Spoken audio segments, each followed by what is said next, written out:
இந்த வீடியோ குடிக்கிறவங்களுக்கு மட்டும் இல்ல, குடிக்கிறவங்கனால பாதிக்கப்படுற குழந்தைங்க, அம்மா, அப்பா, பக்கத்து வீட்டுக்காரவங்க, ஒய்ஃப் இவங்க எல்லாருக்கான வீடியோ தான். ஆல்கஹால் வெறும் ஒரு பாட்டில்ல முடியிற விஷயம் இல்ல. அது ஒரு குடும்பத்தை அழிக்கிற ஒரு கேவலமான ஒரு ஹேபிட் அது. வீடியோக்குள்ள போறதுக்கு முன்னாடி ஒரு டிஸ்க்ளைமர். நான் இந்த வீடியோல யாரையுமே ஜட்ஜ் பண்ண வரல.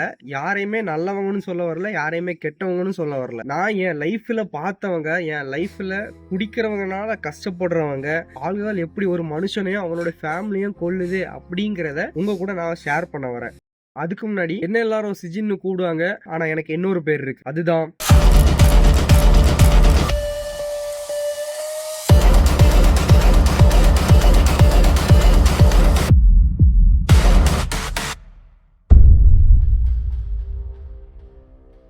ஃபர்ஸ்ட் என்னன்னா, அடிக்ஷன் எப்படி ஸ்டார்ட் ஆகுது. இப்போ ஒருத்தன் சரக்கு அடிக்கிறான்னு வச்சுக்கோங்க. அவன் டெய்லி அடிக்கிறான், அது அடிக்ஷன். இப்போ புதுசா ஒருத்தன் உள்ள போய் லைட்டா குடிக்கிறான்னு வச்சுக்கோ, அவன் அடிக்ஷன் அப்படின்னு சொல்ல முடியாது. ஏன்னா அவன் இப்பதான் ஆரம்பிச்சிருக்கான். அவனுக்கு எப்போ இது அடிக்ஷன் ஆகும்னா, ஃப்ரெண்ட்ஸோட இருக்கும்போது அவன் ஆல்ரெடி குடிப்பான்டா அப்படின்னு சொல்லிட்டு அவனுக்கு ஊத்தி கொடுப்பாங்க. அதுலயே அவன் குடிக்க ஆரம்பிப்பான். அடுத்தது அவனுக்கு ஸ்ட்ரெஸ் இருக்கும். ஸ்ட்ரெஸ் இருக்கும்போது அவன் இதை அடிச்சா சரியாயிரும் அப்படின்னு சொல்லிட்டு அவன் அடிக்க ஆரம்பிப்பான். அப்படியும் அவன் அடிக்ஷன் ஆகலாம். லைஃப்ல ஏதாவது ப்ராப்ளம் இல்ல, அவன் ஹெவியா ஒர்க் பண்ணி அவனுக்கு கை நடுக்கும், உடம்பு டயர்டா இருக்கு, இந்த மாதிரி ஒரு சில போய் உண்மையிலே சொல்ல போனா இதெல்லாம் மித்து. இந்த மாதிரி ரீசனை சொல்லி நிறைய பேர் குடிக்கிறவங்க எனக்கு தெரியும். இப்படிதான் என்னைக்காவது ஒரு பெக்கு தானே அப்படின்னு சொல்லி ஆரம்பிச்சது கடைசி டெய்லியில அடிக்ஷனா மாறி நிக்குது. அவன் என்ன நினைப்பானா, எனக்கு ப்ராப்ளம் இருக்கிறனாலதான் நான் குடிக்கிறேன் அப்படின்னு நினைச்சிட்டு இருக்கான். ஆனா அவன் குடிக்கிறனாலதான் அவனுக்கு ப்ராப்ளம்னு அவனுக்கு கடைசி வரை தெரியவே தெரியாது. பல பேர் கேட்கிற கேள்வி என்னன்னா, தப்புன்னு அவனுக்கே தெரியும், அப்புறம் ஏன் அதுல இருந்து வெளியில வர மாட்டேங்கிறான் அப்படின்னு கேக்குறாங்க. ரீசன் ரொம்ப சிம்பிள் ப்ரோ. இப்போ உங்க பாடிக்கு ஒரு அடிக்ஷன் இருந்துச்சுன்னா அதுல இருந்து ஈஸியா வெளியில வந்துடலாம். ஆனா அது உங்க மைண்டுக்கு அடிக்ஷன் ஆச்சுன்னா அதுல இருந்து வெளியில வர்றது ரொம்பவும் கஷ்டம் தான். வெளியில வரவே முடியாதுன்னு நான் சொல்ல வரல. வெளியில வரலாம், வர்றது கொஞ்சம் கஷ்டம். அப்போ குடிக்கிறவன் எல்லாருமே கெட்டவனா ப்ரோ அப்படின்னு கேட்டா அப்படி இல்ல. குடி பழக்கத்துல இருந்து அவனால வெளியில வரலாம். அவன் அந்த லூப்லயே மாட்டிக்கிட்டு இருக்கான், அவ்வளவுதான். மத்தபடி குடிகாரவங்க கெட்டவங்க நல்லவங்க அதெல்லாம் எனக்கு தெரியாது. சில பேர் நல்லவங்களும் இருப்பாங்க, சில பேர் கெட்டவங்களும் இருப்பாங்க. ஏன் குடிக்காதவங்கள கூட நல்லவங்களும் இருக்காங்க, கெட்டவங்களும் இருக்காங்க. அதை பத்தி நான் இதுங்க பேச வரல. Family struggle. ஒரு வீட்ல ஒருத்தர் குடிக்கிறாருன்னா அந்த சரக்குனால அவரு மட்டும் பாதிக்கப்பட போறது இல்ல, அவரோட ஃபேமிலியும் அதுல ஸ்ட்ரகிள் ஆக தான் போகுது. அவங்க ஒய்ஃப் எவ்வளவு லவ்வோட அவங்கள மேரேஜ் பண்ணிட்டு வந்திருப்பாங்க. ஆனா இவரு சரக்கு அடிச்சுட்டு வர்றதுனால இன்னைக்கு இவர் வீட்டுக்கு வருவாரா, அடிப்பாரா, இல்ல சாப்பிடுவாரா, இந்த மாதிரி பயத்தோடய வெயிட் பண்ணிட்டு இருப்பாங்க. ஏன் பேரண்ட்ஸ் அவங்கள ஒரு படிக்க வச்சு நல்ல வேலைக்கு போய் சேலரியோட வீட்டுக்கு வருவான் அப்படின்னு எதிர்பார்த்துட்டு இருக்க பேரண்ட்ஸுக்கு நீ கையில பாட்டிலோட எடுத்துட்டு போய் வீட்டுல நிக்கிற. இதுதான் நீ அவங்களுக்கு சேர்க்கிற பெருமையா? இது மட்டும் இல்ல, நீ குடிக்காம இருந்தாதான் உன் குழந்தைங்க உன்கிட்ட பாசமா இருக்கும்.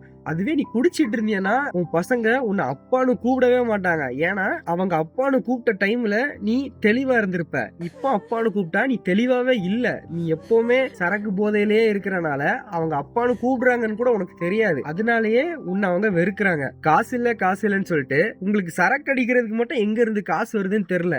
இதுவே குழந்தைங்களோ இல்ல ஒய்ஃபோ வீட்டுக்கு ஏதாவது ஒண்ணு வாங்கணும்னா காசு இல்லன்னு சொல்லிடுவீங்க. ஆனா அன்னைக்கு நைட்டே நீங்க குடிச்சிட்டு வரீங்க. இது எதுக்கு? இது கல்யாணம் ஆனவங்க மட்டும் கிடையாது. ரீசெண்டா என் லைஃப்ல ஒண்ணு நடந்துச்சு, நேத்து நடந்துச்சு. காசு யார்கிட்டயாவது வாங்கி கொடு, ஒரு 3000 வாங்கி கொடு அப்படின்னு கேட்டுட்டு இருந்தாங்க. நான் என்ன பண்ணேன்னா, இல்ல என்கிட்ட இல்ல அப்படின்னு நான் சொல்லிட்டேன். ஏன்னா தெரியும், அவரை பத்தி எனக்கு தெரியும். கொடுத்தா குடிச்சிட்டு இங்க ஏதாவது பண்ணிட்டு இருப்பாருன்னு தெரியும். அதனாலே நான் வாங்கி கொடுக்கல. டெய்லி குடிக்கிறாரு. ஏன் அந்த காசை சேர்த்து வச்சு ஊருக்கு போக வேண்டியதானே? இப்படியே குடிச்சிட்டு இருந்தா காசு இல்லன்னு சொல்லுவாங்களா, ஆனா குடிச்சிட்டு இருப்பாங்க. என்ன இது? சரக்குனால வர பிரச்சனை அப்படியே உன் ஃபேமிலியோட மட்டும்தானே இருக்கு அப்படின்னு நினைச்சினா அதுதான் இல்ல. இது உன் பக்கத்து வீட்டுக்காரவங்களுக்கு அஃபெக்ட் ஆகும். எப்படின்னு சொல்றேன் கேளு. இப்போ நீ சரக்கு அடிச்சுட்டு உன் வீட்டுல சண்டை போட்டுட்டு இருக்கிற, அதுதான் உனக்கு கெத்து அப்படின்னு தோணுது. இப்போ பக்கத்து வீட்டுல ஸ்கூலுக்கு போற பசங்க, சின்ன பசங்க எல்லாம் இருக்கிறானுங்க.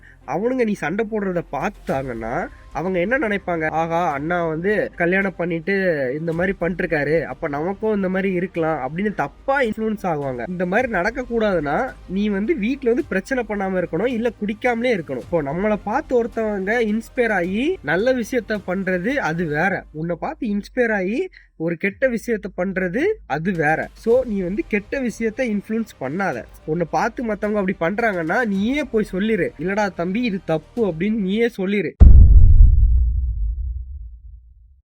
நான் மீட் பண்ணதுல சில பேர் எப்படின்னா சரக்கு அடிக்கிறாங்க, சில அதுல வந்து கண்ட்ரோலா இருக்கிறவங்களும் இருக்கிறாங்க. டெய்லிலாம் சரக்கு அடிக்க மாட்டாங்க. வீட்டுல ஏதாவது கல்யாணம் நடக்குனா சரக்கு அடிப்பாங்க, இல்ல ஏதோ திருவிழா வருதுன்னா சரக்கு அடிப்பாங்க, நியூ இயர்க்குன்னா சரக்கு அடிப்பாங்க, பொங்கலுக்குன்னா இந்த மாதிரி ஒரு ஒரு ஷெட்யூல் அவங்களுக்கே வச்சிருக்காங்க. அதுக்கு நான் மட்டும்தான் சரக்கு அடிச்சுட்டு, ஆனா அவங்களுமே யாரையுமே டிஸ்டர்ப் பண்ண மாட்டாங்க. டிஸ்டர்ப் பண்ண மாட்டாங்கன்னு சொல்ல முடியாது, ஏன்னா அவங்களாலுமே சில பேருக்கு சின்ன சின்ன பிரச்சனை வரதான் செய்யும். ஆனா அதெல்லாம் அவங்க ஃப்ரெண்ட்ஸுக்கு தான் வரும். ஆனா டெய்லி சரக்கு அடிச்சுட்டு வந்து வீட்டுல வந்து ஒய்ஃப் அடிக்கிறது, அம்மா கூட சண்டை போடுறது, குழந்தைங்கள அடிக்கிறது, ஒய்ஃபை தப்பா பேசுறது, ஒய்ஃபோட அம்மாவை தப்பா பேசுறது, குடிக்கிறதுனால நீ தெளிவாவே இல்ல. அது உனக்கு புரியுதா? நீ தான் என்னமோ பெரிய இது மாதிரி பேசிட்டு இருக்கிறீங்க.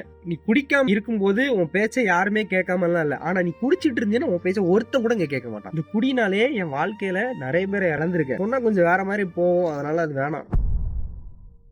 ரீசெண்டா ஒருத்தட்ட ப்ரோ சரக்கு அடிப்பீங்களா அப்படின்னு ஒருத்தர் கேட்டப்போ, இல்ல ப்ரோ அடிச்சுட்டு இருந்தேன், டெய்லி அடிப்பேன், ரொம்ப அடிக்ஷனா இருந்தேன், ஆனா இப்போ 3 வருஷமா நான் அடிக்கிறது இல்ல அப்படின்னு சொன்னாரு. எனக்கு ரொம்பவே ஷாக் ஆயிடுச்சு. எப்படி ப்ரோ அப்படின்னு கேட்கும்போது அவர் என்ன சொன்னார்னா, அதுல இருக்கிற போதையை விட என் ஃபேமிலி கூட இருக்கிற அந்த டைம் ஸ்பெண்ட் பண்ற அதுதான் எனக்கு ரொம்ப பிடிச்சிருக்குது, என் ஃபேமிலிக்காக நான் அதை விட்டேன் ப்ரோ அப்படின்னு சொன்னாரு. ஒருத்தரால முடியுதுன்னு வச்சுக்கோங்க, அப்போ ஒன்னாலே முடியும். அவர் மட்டும் இல்ல, இந்த மாதிரி நிறைய பேர் சரக்கு அடிச்சுட்டு இருக்கவங்க இன்னைக்கு அவங்க லைஃப்ல அது தேவையில்லை அப்படின்னு சொல்லிட்டு அவங்க ஃபேமிலி கூடவும் அவங்களுக்கான டைமை ஸ்பெண்ட் பண்ணிட்டு இருக்காங்க. அந்த மாதிரி உங்க இந்த வீடியோ பார்த்துட்டு இருக்கிற நீங்களும் சரி, உங்களோட ஃப்ரெண்ட்ஸ் ஃபேமிலியில யாரா இருந்தாலும் சரி, உங்களாலையும் சரக்கு அடிச்சிட்டு இருந்தா அதுல இருந்து வெளியில வர முடியும். இந்த வீடியோ பார்த்துட்டு இருக்க நீங்க சரக்கு அடிக்கிறவங்களா இருந்தா, இல்ல இந்த வீடியோ பாக்குற உங்க ஃப்ரெண்ட்ஸ் யாராவது சரக்கு அடிக்கிறவங்களா இருந்தா அவங்கள்ட்ட சொல்லுங்க, நீங்க வந்து கெட்டவங்க கிடையாது, நீங்க இன்னும் தோக்கல, இன்னும் உங்களுக்கு சான்ஸ் இருக்கு, நீங்க நினைச்சீங்கன்னா அதுல இருந்து வெளியில வரலாம் அப்படின்னு சொல்லி ஜஸ்ட்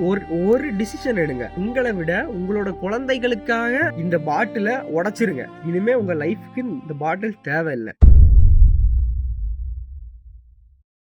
நான் ரீசெண்டா சில பேர்கிட்ட கேட்டிருந்தேன், இந்த மாதிரி குடிக்கிறவங்கனால உங்களுக்கு ஏதாவது பிரச்சனை இருக்குதா, நீங்க அவங்கள எப்படி பாக்குறீங்க அப்படின்னு நான் சில பேர்கிட்ட கேட்கும்போது அவங்க எனக்கு ரிப்ளை அனுப்பியிருக்காங்க. நான் உங்களுக்கு ஸ்கிரீன்ல போடுறேன், நீங்க பாஸ் பண்ணி அதை ரீட் பண்ணி பார்த்துக்கோங்க. அவங்க லைஃப்ல எவ்வளவு ஸ்ட்ரகிள் ஆகியிருக்காங்க, அவங்க அந்த சரக்கு அடிக்கிற பர்சன்னால இவ்வளவு கஷ்டப்பட்டிருக்காங்கன்னு இதுல சொல்லியிருக்காங்க. இவங்க மட்டும் இல்ல, இன்னும் நிறைய பேர். இப்போ நான் ஒரு வாய்ஸ் மெசேஜ் ப்ளே பண்றேன், அதை கேளுங்க. குடிக்கிறாங்களா, அவங்கதான் கல்யாணமே பண்ணி இருக்க கூடாது. கல்யாணம் பண்ணிட்டு பொண்டாட்டி பிள்ளைங்களை போட்டு டார்ச்சர் பண்ணாங்க. பொண்டாட்டிக்கிட்டே அன்பா இருக்க மாட்டாங்க, பிள்ளைங்கிட்டே அன்பா இருக்க மாட்டாங்க. அப்புறமா வந்து அவங்க குடிக்க முன்னாடி நல்லா தான் இருக்காங்க, நார்மலா குடிச்சு பாருங்க, அவங்க என்ன பேசுறாங்க என்ன பண்றாங்க அவங்களுக்கே தெரியல. சைக்கோ மாதிரி நடந்துடுறாங்க, வாயில கெட்ட வார்த்தைகள். நம்மளுக்கு அது பைத்தியம் மாதிரி மென்டல் டார்ச்சர் மாதிரி இருக்கு. வீட்டுக்கு 1 ரூபாய் தர மாட்டாங்க, அவங்களோட இதை மட்டும் தான் பார்ப்பாங்க. அதுக்கு பேசாம அவங்க பேச்சுலராகவே இருந்துக்கலாம். இப்போ அவங்க பேசுறத நீங்க கேட்டிருப்பீங்க. இதுல அவங்க ஏதாவது போய் சொல்றாங்களா? இல்ல, இது எல்லாமே நீங்க பாக்குறதுதான் அவங்க சொல்லியிருக்காங்க. இது வந்து அவங்க லைஃப்ல மட்டும் கிடையாது, உங்க பக்கத்து வீட்லயும் சரி, உங்க வீட்லயும் சரி, உங்க ஃப்ரெண்ட்ஸ் வீட்ல யார் வீட்லனாலும் சரி, இதுதான் நடக்குது. இந்த சரக்கு அடிக்கிறனாலேயே யாருங்கிறதே மறந்துடுறாங்க. சரி, அடுத்து 2 பேருக்கான போய் கஷ்டப்படுறாங்க. நாங்கெல்லாம் நல்லா தான் இருக்கோம். சரக்கு அடிக்கிறவங்க நீ நினைக்கலாம் நீ வந்து நல்லா தான் இருக்காரு, ஆனா உன்னை சுத்தி இருக்கிறவங்க நீ கேட்டுப்பாரு, என்னால உனக்கு ஏதாவது பிரச்சனை இருக்கான்னு. கண்டிப்பா ஆமான்னு தான் சொல்லுவான். இந்த மெசேஜ் அனுப்புனது எனக்கு ஒரு பையன். அவன் வந்து 10 வருஷமா அவன் கூடயே பழகிருப்பாங்க. சரக்கு வாங்கிதான் அப்படின்னு கேட்டா இவன் வாங்கி கொடுக்க மாட்டான், ஏன்னா இவனுக்கு சரக்கு அடிக்கிறவங்க பிடிக்காது. இப்போ அந்த ஃப்ரெண்ட் என்ன நினைப்பான், இவனை கெட்டவன் நினைப்பான். ஆனா உண்மை என்ன, குடிக்கிறவன் என்ன நினைப்பானா, இவன் வந்து எனக்கு எதுவுமே ஹெல்ப் பண்ண மாட்டேங்கிறான் அப்படின்னு நினைச்சு இவன் கூட சண்டை போட்டுட்டு இருப்பான். இதெல்லாம் எதுக்கு தேவையாயுது?